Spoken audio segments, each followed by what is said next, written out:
Hello കൂട്ടുകാരെ, ആദർശിൻ്റെയും നയനയുടെയും മറ്റൊരു സ്റ്റോറിയിലേക്ക് എല്ലാ കൂട്ടുകാർക്കും സ്വാഗതം. അനാമിക അറിയുന്നുണ്ട് തൻ്റെ ഭർത്താവ് നന്ദുവിനെ കാണാനായിട്ട് ട്രെയിനിങ് ക്യാമ്പിലേക്ക് പോയ വിവരം. ഈ കാര്യം പറഞ്ഞുകൊണ്ട് തന്നെ അനാമിക ജാനകിയോട് പറഞ്ഞ് വഴക്കുണ്ടാക്കാനൊക്കെ ശ്രമിക്കുന്നുമുണ്ട്. ജാനകി വന്ന പാട് തന്നെ അനിയ അടിക്കാനൊക്കെ ഒരുങ്ങുന്നുണ്ട്. അജയൻ അത് തടയുകയും ചെയ്യുന്നുണ്ട്. അങ്ങനെ ആകെ പാടെ ആ ഒരു സീൻ ഭയങ്കര പ്രശ്നമാവുന്നുണ്ട്. ശേഷം മുറിയിലേക്ക് പോയിട്ട് അനാമിക അവളുടെ അച്ഛനെയും അമ്മയും വിളിച്ചിട്ട് കാര്യങ്ങളൊക്കെ പറയുകയാണ്. അവൻ സമ്മതിച്ചു അച്ഛാ. ഞാൻ ആ കാര്യം ഇവിടെ വന്ന് എല്ലാവരോടും പറഞ്ഞു. അതിൻ്റെ പേരിൽ നല്ലൊരു വഴക്കും ഉണ്ടാക്കി. അവൻ അവളെ തന്നെ കാണാൻ പോയതാന്ന് സമ്മതിച്ചു. ഇനി ഇതിങ്ങനെ വിട്ടാൻ പറ്റത്തില്ല അച്ഛാ. ഞാൻ പറഞ്ഞല്ലോ. എനിക്ക് അവളെ കണ്ണെടുത്താൽ കണ്ടൂടാ. ഇനി എനിക്ക് ഇവനെയും വേണ്ട. ഇവൻ്റെ കൂടെ അല്ലെങ്കിലും ഞാൻ സന്തോഷത്തോടെ ജീവിക്കണമെന്ന് ആഗ്രഹിക്കുന്നുമില്ല. എത്രയും പെട്ടെന്ന് തന്നെ ഇവനുമായിട്ടുള്ള ബന്ധം ഒഴിയണം എന്നൊക്കെ ഇങ്ങനെ പറയുന്നുണ്ട്. അതുപോലെ തന്നെ അവളോടുള്ള ദേഷ്യം എനിക്ക് കൂടി കൂടി വരികയുള്ളൂ. എനിക്ക് അവളെ കൊല്ലാനുള്ള ദേഷ്യമുണ്ട്. അവളെ കൊന്നാലെന്ന് വരെ ഞാൻ ആലോചിക്കാന്നൊക്കെ ഇങ്ങനെ അനാമിക പറയുമ്പോഴേക്കും വേണു പറയുന്നുണ്ട്. മോളെ അങ്ങനത്തെ മണ്ടത്തരങ്ങളൊന്നും കാണിച്ചേക്കല്ലേ. അവളെ കൊന്നാൽ നമ്മൾ അകത്ത് പോകേണ്ടി വരത്തില്ലേ? അത് പിന്നെ കേസും വഴക്കും ഒക്കെ ആകും. അപ്പോഴേക്കും അനാമിക പറയുന്നുണ്ട്. അച്ഛാ എനിക്കതൊക്കെ അറിയാം. പക്ഷേങ്കിൽ ഞാൻ പറഞ്ഞല്ലോ അവളെ ഇനി എനിക്ക് കാണുക പോലും ചെയ്യണ്ട. അവളിനി ഭൂമി ലോകത്ത് തന്നെ ഉണ്ടാകാനും പാടില്ല. അവളെ എസ് ഐ ആകാതെ തോറ്റ് നാണം കെട്ടിരിക്കുന്നത് എനിക്ക് കാണണമെന്നൊക്കെ ഇങ്ങനെ പറയുന്നുണ്ട് കേട്ടോ. അപ്പോഴേക്കും വേണു പറയുന്നുണ്ട്. അങ്ങനെ സംഭവിക്കുകയുള്ളൂ മോളെ. ആ ട്രെയിനർ അവളെ ടിക്ഷ എണ്ണ വരപ്പിച്ചുകൊണ്ടിരിക്കുകയല്ലേ. അവൾ ഉടനെ തന്നെ അവിടുന്ന് പോകും. പിന്നെ അവൾ എസ് ഐ ഒന്നും ആകത്തുമില്ല. അത് കണ്ട് മോക്ക് സന്തോഷിക്കാമല്ലോ എന്നൊക്കെ ഇങ്ങനെ പറയുമ്പോഴേക്കും അനാമിക പറയുന്നുണ്ട്. അത് കണ്ടാൽ മതി എനിക്ക്. എന്ത് ചെയ്തിട്ടായാലും കൊള്ളാം. അവള് നാണം കെട്ട് നാറി നിൽക്കുന്ന എനിക്ക് കാണണമെന്നൊക്കെ ഇങ്ങനെ പറയുകയാണ്. ഈ സമയത്തേക്ക് ദേവയാനി അങ്ങോട്ടേക്ക് വരികയാണ് കേട്ടോ. അവളുടെ പിന്നിൽ നിന്നും ദേവയാനി ഇതെല്ലാം കേട്ടോണ്ടിരിക്കുകയാണ്. അച്ഛാ ഞാൻ പറഞ്ഞല്ലോ ആ ട്രെയിനറെ ഉപയോഗിച്ച് എങ്ങനെയെങ്കിലും നമുക്ക് അവളെ അവിടെ നിന്ന് പുറത്താക്കണം. പുറത്താക്കിയിട്ട് അവളെ അവിടെ വെച്ച് തന്നെ കൊന്നും കളയണം എന്നൊക്കെ ഇങ്ങനെ പറയുകയാണ് കേട്ടോ അനാമിക. അപ്പോൾ ഇതൊക്കെ കേട്ട് ഞെട്ടി നിൽക്കുകയാണ് ദേവയാനിയും. എന്നിട്ട് അനാമിക പറയുന്നുണ്ട്. എത്രയും പെട്ടെന്ന് തന്നെ ഈ കാര്യങ്ങൾക്കൊക്കെ ഒരു തീരുമാനം ഉണ്ടാക്കണം അച്ഛാ. അവളെ എത്രയും പെട്ടെന്ന് തന്നെ കൊല്ലണം. അല്ലെങ്കിൽ അവളെ കൊണ്ട് ഇക്ഷ എണ്ണ വരപ്പിച്ച് എസ് ഐ ആകാതെ അവളെ നാട്ടിപ്പിച്ച് വിടണം എന്നൊക്കെ ഇങ്ങനെ അനാമിക പറയുന്നുണ്ട് കേട്ടോ. ഈ ഒരു സമയത്ത് തന്നെ വേണു പറയുന്നുണ്ട്. മോളെ നമ്മൾ വിചാരിക്കും പോലൊന്നും അല്ല കാര്യങ്ങൾ. ആ മധുസാറാണെങ്കിൽ എന്നെ പരിചയമുള്ളതുകൊണ്ട് മാത്രമാണ് നന്ദുവിനെ അവിടെ ഇട്ട് ഇക്ഷ എണ്ണ വരപ്പിക്കുന്നത് തന്നെ. പക്ഷെ അതിനും മേലിൽ എന്തെങ്കിലും ചെയ്യണമെന്നുണ്ടെങ്കിൽ അയാൾ അതിന് വഴങ്ങുമെന്ന് എനിക്ക് തോന്നുന്നില്ല മോളെ. അയാൾക്ക് കാശ് ഇച്ചിരി കൂടുതൽ കൊടുത്താലും അയാൾ അവളെ കൊല്ലാൻ മാത്രം ഒന്നും ചെയ്യില്ലെന്നാണ് എനിക്ക് തോന്നുന്നതെന്നൊക്കെ ഇങ്ങനെ പറയുന്നുണ്ട്. അങ്ങനെ എന്തെങ്കിലും ചെയ്തിട്ട് അയാൾ പിടിക്കപ്പെട്ട അയാളുടെ ജോലി തന്നെ ഇല്ലാതായി പോകൂലേ മോളെ. അതൊക്കെ ഓർക്കുമ്പോൾ എന്തായാലും അയാൾ അതൊന്നും ചെയ്യാൻ പോണില്ല. പിന്നെ നമ്മൾ പറഞ്ഞ് വെറുതെ എന്തിനാ നാണം കെടുന്നേ. എന്തായാലും ട്രെയിനിങ് ക്യാമ്പിൽ അവൾക്ക് നല്ല ഓണം കിട്ടുന്നുണ്ട്. ഇനിയിപ്പം അനി അവിടെ ചെന്ന് അവളെ കാണാൻ ശ്രമിച്ചതിൻ്റെ പേരിൽ അയാൾക്ക് ദേഷ്യം കൂടിയിട്ടേ ഉള്ളൂ. അതുകൊണ്ട് തന്നെ ഇതൊരു കാരണമാക്കിയെടുത്ത് അവളെ പുറത്താക്കാൻ അയാൾ ശ്രമിക്കും. അങ്ങനെയല്ലേ അയാൾ നമ്മളോട് പറഞ്ഞത്. എന്തായാലും ആ കാര്യം ഓർത്ത് മോള് ടെൻഷനൊന്നും അടിക്കണ്ട. അവൾ ഇനി എസ് ഐ ആകാനൊന്നും പോകുന്നില്ല. അവൾ എസ് ഐ ആകാതെ തോറ്റ് നാണം കെട്ട് ഇറങ്ങി വരുന്നതിന് നമുക്ക് കാണാം. അതൊക്കെ കണ്ട് നമുക്ക് കുറച്ച് നാൾ സന്തോഷിക്കാൻ മോളെ എന്നിങ്ങനെ വീണ് പറയുകയാണ്. അവൾ ഇനി പോലീസ് യൂണിഫോം അണിയില്ല. മോൾക്ക് അത് പോരെന്നൊക്കെ ചോദിക്കുന്നുണ്ട്. അപ്പോഴേക്കും അനാമിക പറയുന്നുണ്ട്. അത് മാത്രം പോരച്ചാ. അവളെ 2 പ്രാവശ്യം നമ്മൾ കൊല്ലാൻ നോക്കിയതല്ലേ. എന്നിട്ടും അവൾ അതിൽ നിന്നൊക്കെ രക്ഷപ്പെട്ടു. അവളും അവളുടെ ചേച്ചിമാരും എല്ലാവരെയും നമ്മൾ ഇല്ലാതാക്കാൻ നോക്കിയതല്ലേ. എന്നിട്ട് എന്താ സംഭവിച്ചത്? എല്ലാ തവണയും അവളുമാർ രക്ഷപ്പെട്ടു പോവുക. ഇനി അങ്ങനെ ഒന്നും ഉണ്ടാകാൻ പാടില്ല. നന്ദുവിനെ കൊല്ലണം. എന്നിട്ട് എൻ്റെ ഭർത്താവെന്ന് പറയുന്ന അവനെയും കൊല്ലണം. അങ്ങനെ കൊന്നാൽ മാത്രമേ എനിക്ക് സന്തോഷത്തോടെ ജീവിക്കാൻ പറ്റുള്ളൂ എന്നൊക്കെ പറയുകയാണ് കേട്ടോ. ഇതൊക്കെ കേട്ടിട്ട് നമ്മുടെ ദേവയാനി ഞെട്ടലോടെ തന്നെ നിൽക്കുകയാണ്. വേണു അനാമികയോട് ചോദിക്കുന്നുണ്ട്. അല്ല മോളെ നീ എന്തൊക്കെയാ ഈ പറയുന്നത്? മോളുടെ ഭർത്താവല്ലേ ആനി. അവനെ കൊല്ലണോ എന്നൊക്കെ ഇങ്ങനെ ചോദിക്കുമ്പോഴേക്കും അനാമിക പറയുന്നുണ്ട്. അച്ഛാ ഞാൻ പറഞ്ഞല്ലോ എനിക്ക് അവനെ പോലെ ഒരു ഭർത്താവിനെ വേണ്ട. ഞാൻ ഇഷ്ടപ്പെടുന്ന എന്നെ ഇഷ്ടപ്പെടുന്ന വേറെയും കുറേ പേർ പുറത്തുണ്ട്. അവരെ മതി എനിക്ക്. ഇവനെ എനിക്ക് കണ്ണെടുത്താൽ കണ്ടൂടാ. ഇവൻ ഇപ്പോഴും ആ മൊട്ടച്ചീനെ മനസ്സിൽ കൊണ്ട് നടക്കുകയല്ലേ അച്ഛാ. താൻ താലി കെട്ടിയ തൻ്റെ ഭാര്യ അടുത്തുണ്ടെന്ന് പോലും ചിന്തിക്കാതെയല്ലേ അവളെ മനസ്സിൽ കൊണ്ട് നടക്കുന്നത്. പിന്നെ ഞാൻ എന്തിനാ അവനെ ഭർത്താവായിട്ട് കണക്കാക്കുന്നേ? അവൻ ചത്താലേ ആ കെയർ ഓഫിൽ എനിക്കൊരു വിധവയായിട്ട് പിടിച്ചു നിൽക്കുകയും ചെയ്യാം. അങ്ങനെയെങ്കിലും എനിക്ക് കുറച്ച് പൈസ ഉണ്ടാക്കാം എന്നൊക്കെ ഇങ്ങനെ അനാമിക പറയുകയാണ് കേട്ടോ. ഇതൊക്കെ കേട്ടുകൊണ്ട് നമ്മുടെ ദേവേനെ ആകെ തകർന്ന് നിൽക്കുകയാണ്. ഞാൻ ഈ ട്രെയിനിങ് ക്യാമ്പിൽ പോയി നന്ദുവിനെ കണ്ടതിനെ കുറിച്ചിട്ട് കുറേ വിമർശിച്ചായിരുന്നല്ലോ എല്ലാവരും കൂടി ചേർന്ന് ദേവയാനിനെയും. അപ്പോൾ ആ ഒരു കാര്യങ്ങളൊക്കെ സംസാരിച്ച് അനാമികനെ ഒന്ന് സമാധാനപ്പെടുത്താനായിട്ട് ദേവയാനി വന്നത് തന്നെ. പക്ഷേ അനാമിക വേണുവിനോട് ഇങ്ങനത്തെ കുറച്ച് കാര്യങ്ങൾ സംസാരിക്കുന്നത് കേട്ടപ്പോഴേക്കും ദേവയാനിക്ക് ദേഷ്യവും സങ്കടവും ഞെട്ടലും ഒക്കെ ഉണ്ടായിട്ട് ദേവയാനി ഒന്നും തന്നെ പറയുന്നില്ല കേട്ടോ. ദേവയാനി അവിടെ നിന്ന് താഴോട്ട് ഇറങ്ങി പോവുകയാണ്. വേണു പറയുന്നുണ്ട്. മോളിപ്പം നല്ല ടെൻഷനില്ല. മോളെന്തായാലും വീട്ടിലോട്ട് വാ. നമുക്ക് ഇവിടെ ഇരുന്ന് ചർച്ച ചെയ്യാം. അവിടെ വെച്ച് ഇങ്ങനത്തെ കാര്യങ്ങൾ സംസാരിക്കുന്നത് ശരിയല്ല. ആരെങ്കിലും കേട്ടാൽ പിന്നെ പിന്നെ അത് മതി എന്നൊക്കെ പറഞ്ഞിട്ട് ഇങ്ങനെ വേണു ഫോൺ കട്ട് ചെയ്യുന്നുണ്ട്. നേരത്തേക്ക് നമ്മുടെ അനാമിക ഇങ്ങനെ ദേഷ്യപ്പെട്ട് നിൽക്കുകയാണ് കേട്ടോ. എന്നിട്ട് പിന്നെ അനാമിക വീട്ടിലോട്ട് പോകുന്നുണ്ട് ഇവരോട് സംസാരിക്കാനായിട്ട്. ഈ സമയത്ത് നമ്മുടെ ദേവയാനി ആകെ ടെൻഷൻ അടിച്ച് അവളുടെ മുറിയിൽ ഇങ്ങനെ ഇരിക്കുകയാണ്. അപ്പോഴേക്കും മുത്തശ്ശൻ ആ വഴി അങ്ങ് കടന്നു പോവുകയാണ് കേട്ടോ. ദേവയാനിയുടെ ഇരിപ്പും മട്ടും ഒക്കെ കണ്ടിട്ട് മുത്തശ്ശൻ എന്തോ ഒരു പന്തികേട് തോന്നി. മുത്തശ്ശൻ വന്നിട്ട് ദേവയാനിയോട് ചോദിക്കുന്നുണ്ട്, അല്ല മോളെ നിനക്ക് എന്ത് പറ്റി, നിന്റെ മുഖത്ത് എന്താ വല്ലാത്തൊരു വിഷമം എന്നൊക്കെ ഇങ്ങനെ ചോദിക്കുകയാണ് കേട്ടോ. അപ്പം ദേവയാനി പറയുന്നുണ്ട്, അച്ഛാ ഞാൻ ആകെ വല്ലാത്തൊരു പ്രതിസന്ധിയില്ല. എന്താ മോളെ എന്ത് പറ്റി എന്നൊക്കെ ഇങ്ങനെ ചോദിക്കുകയാണ് മൂർത്തി. അല്ല നമ്മൾ വിചാരിച്ച പോലെ അല്ല അച്ഛാ അനാമിക. നന്ദുവിനെ കാണാൻ പോകില്ല, അവളെ വിളിക്കരുത്, അവളുമായിട്ട് ഒരു ബന്ധവും ഉണ്ടാവാൻ പാടില്ല എന്നൊക്കെ ഞാൻ നിരന്തരം അനിയെ ഒരുപാട് ഉപദേശിച്ചിട്ടുണ്ട് അച്ഛാ. ഞാൻ അതിൻ്റെ പേരിൽ അവനെ തല്ലിയിട്ട് വരെയുണ്ട്. അനാമിക മോളെ സ്നേഹിക്കാത്ത എന്താ, അവളെ പരിഗണിക്കാത്ത എന്താ, അവളെ ഒരു ഭാര്യയായിട്ട് കണക്കാക്കണം എന്നൊക്കെ ഇങ്ങനെ ഞാൻ കുറേ പ്രാവശ്യം പറഞ്ഞപ്പോഴും അനി എന്നോട് ആവർത്തിച്ച് പറഞ്ഞുകൊണ്ടിരുന്നത് അനാമിക ഭയങ്കര ഫ്രോഡാണെന്നും അവൾക്ക് പുറത്തുള്ള പലരുമായിട്ടും ബന്ധമുണ്ടെന്നൊക്കെയാണ് പറഞ്ഞുകൊണ്ടിരുന്നത്. പക്ഷേ അതൊന്നും ഞാൻ വിശ്വസിച്ചില്ല. നന്ദുവിനോടുള്ള സ്നേഹം കൊണ്ട് അനാമിക മോളെ എങ്ങനെയെങ്കിലും ഈ വീട്ടിൽ നിന്ന് ഒഴിവാക്കാൻ അനി കണ്ടെത്തുന്ന കാരണങ്ങളായിരിക്കും എന്നാണ് ഞാൻ വിചാരിച്ചത്. പക്ഷേ ഇന്ന് എനിക്ക് അതൊക്കെ സത്യമാണെന്നാണ് തോന്നുന്നത്. അവൻ പറഞ്ഞ പോലെ തന്നെ അവൾ പക്ക ഫ്രോഡാണച്ചാ.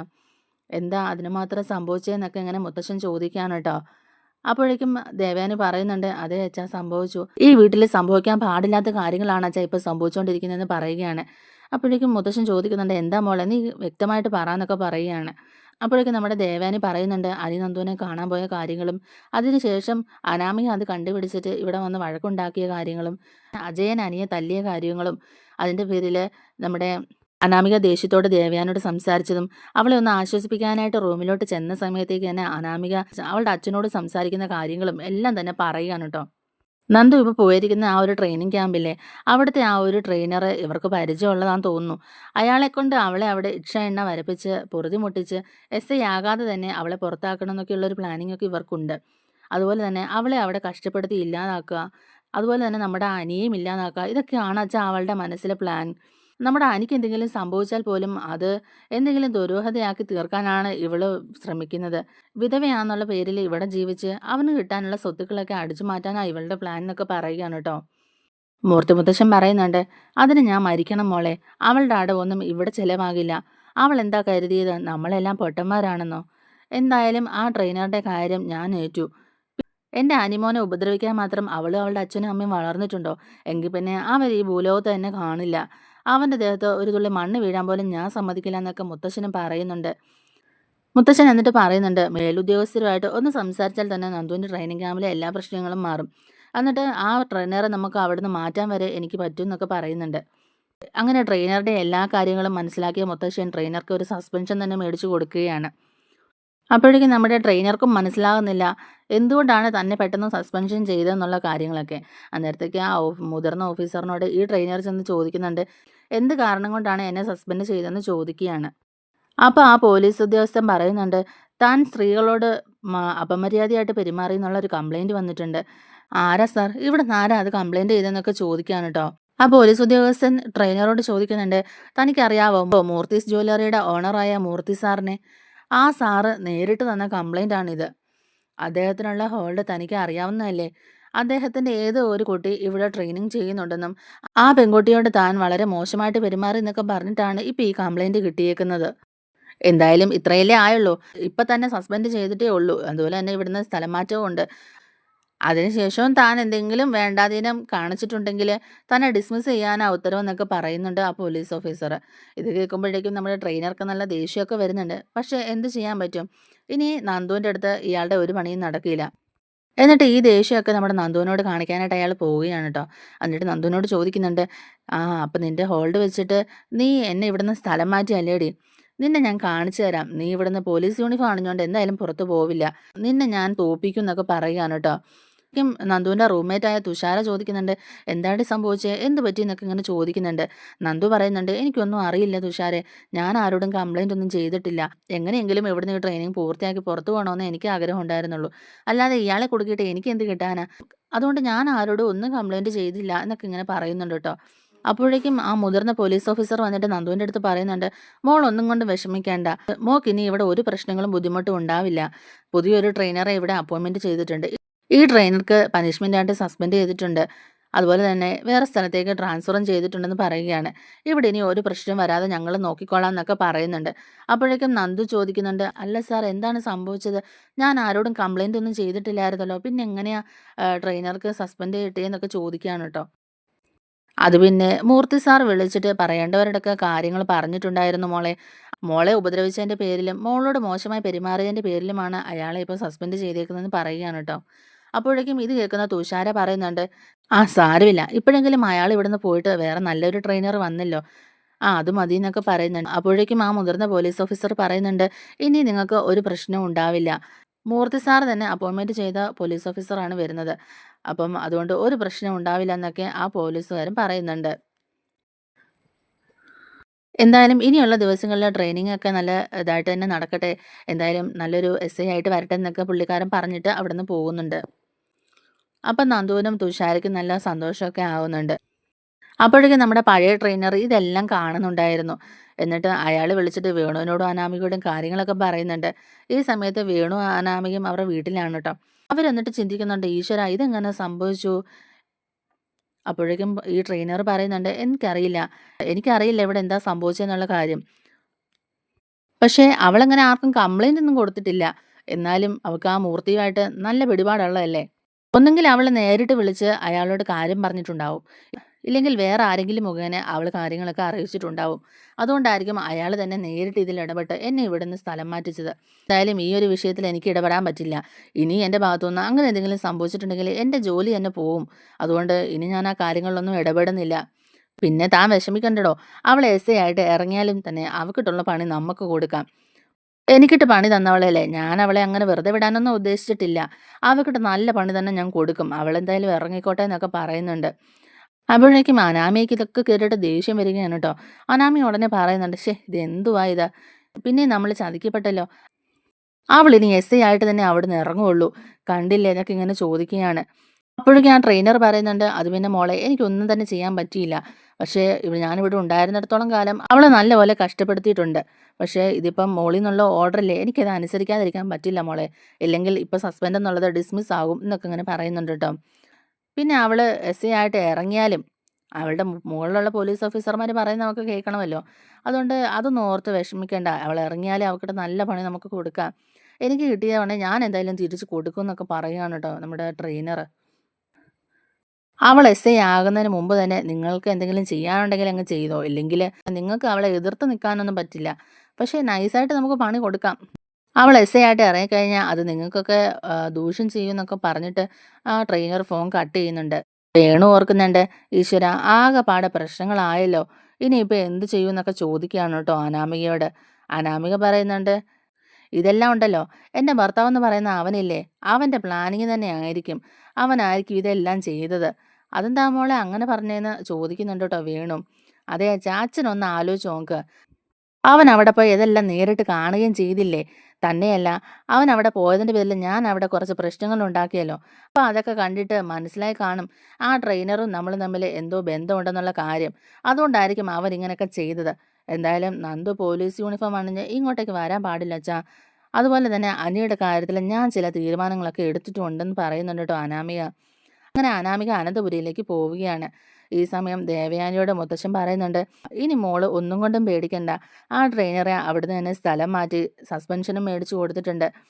ഇനി ഒന്നും തന്നെ പേടിക്കാനില്ല. നന്ദുമോൾക്ക് അവിടെ സുഖമായിട്ട് ട്രെയിനിങ് പാസ്സായി എസ്ഐ ആയിട്ട് തന്നെ തിരിച്ചു വരാൻ പറ്റും. ഇനി അവിടെ ഒരു പ്രശ്നം ഉണ്ടാവില്ല" എന്നൊക്കെ പറയുന്നുണ്ട് കേട്ടോ.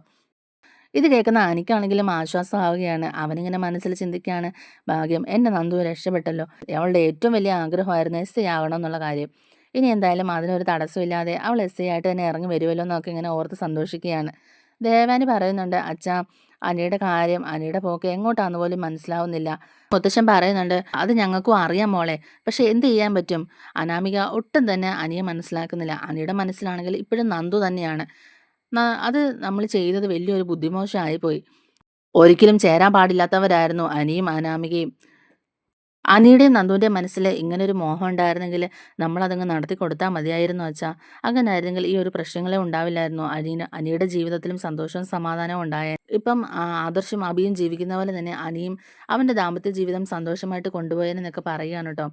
ഇനിയിപ്പോൾ എന്ത് ചെയ്യാൻ പറ്റും മോളെ? അതൊന്നും പറഞ്ഞിട്ട് കാര്യമില്ലല്ലോ."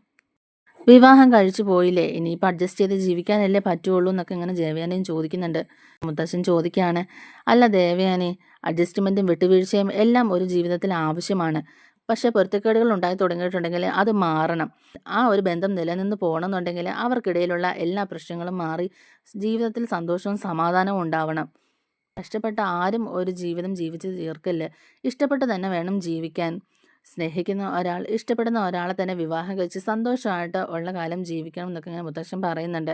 അച്ഛൻ തന്നെയല്ലേ പറഞ്ഞത് നമ്മുടെ അനന്തപുരി തറവാട്ടിൽ കല്യാണം കഴിഞ്ഞ് വന്നിട്ടുള്ള ആരും ഇതുവരെ ഒരു ഡിവോഴ്സ് ചെയ്ത് പോയിട്ടില്ല എന്നുള്ള കാര്യം.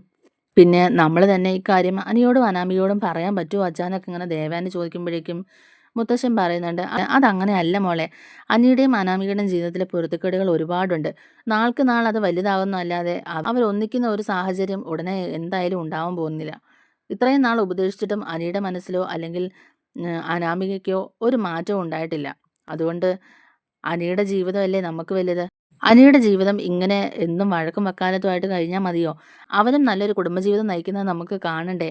അതുകൊണ്ട് അവന് സന്തോഷമുള്ള ഒരു ജീവിതം തന്നെ അവന് കൊടുക്കാം. അല്ലാതെ നമ്മുടെ അനിയെ കൊല്ലാൻ വിട്ടുകൊടുക്കണോ അനാമികയ്ക്ക് എന്നൊക്കെ ഇങ്ങനെ ചോദിക്കുന്നുണ്ട്.